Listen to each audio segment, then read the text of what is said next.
Как една японска марка превърна липсата на марка в най-силната си идентичност. През 80-те години Япония беше луднала по лъскави лога, статус символи и дизайнерски етикети.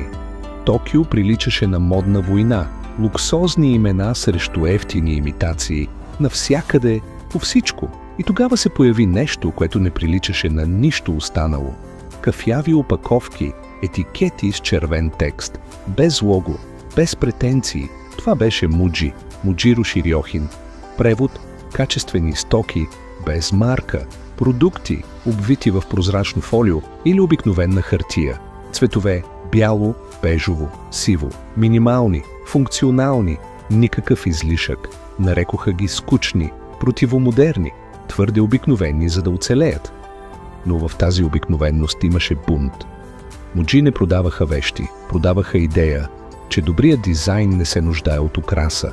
Днес над 1100 магазина, над 7000 продукта. Глобален символ на минимализма. И всичко това, защото са разбрали, че празнотата не е нищо, а свобода.